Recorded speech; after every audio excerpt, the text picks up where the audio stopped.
আমরা তো আসলে এটা স্বাভাবিকভাবেই পেনাল কোডের 3 এবং 4 ধারার যে এক্সট্রা যেটা যে এটা তো একটা এই দেশের বাহিরেও ঘটলেও বাংলাদেশে যদি আমরা অপরাধ করতে পারি, তাই বাহিরে কোনো ঘটনা ঘটলে আমি তো মনে করি এটা অবশ্যই আমরা এর যে এক্সট্রা টেরিটোরিয়াল যে অফেন্সটা, সে অফেন্স অনুযায়ী তো তার বিচার কাজ অবশ্যই বাংলাদেশে করা সম্ভব। আর ওনারা তো আসলে চাই নাই, যেহেতু চাই নাই সে বিষয়ে এখন আমি কোনো মন্তব্য করতে চাই না। শাহীনকে আটকের ব্যাপারে আপনাদের কোনো পরিকল্পনা আছে? তিনি আমেরিকায় আছেন। আসলে দেখেন, এটা আমাদের ঊর্ধ্বতন কর্তৃপক্ষের সাথে আমাদের কথা হয়েছে।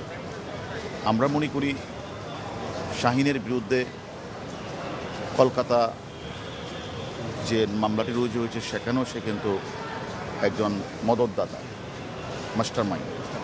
আমাদের কাছেও সে মাস্টার মাইন্ড। সে অপরাধটি করে 20 তারিখ সে পালিয়ে যায় কাঠমান্ডু দিয়ে দুবাই হয়েছে। আমরা ধারণা করছি সে আমেরিকাতে অবস্থান করছে।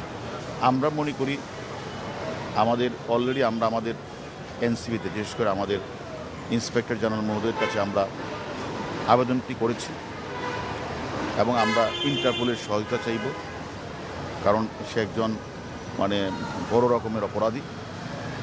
তার বিরুদ্ধে আমি মনে করি আমরা ইন্টারপোলের মাধ্যমে আইনের আওতা আনার চেষ্টা করব।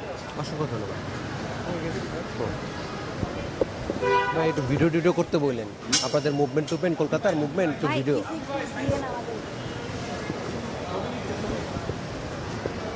বলে দিচ্ছি। এই তুমি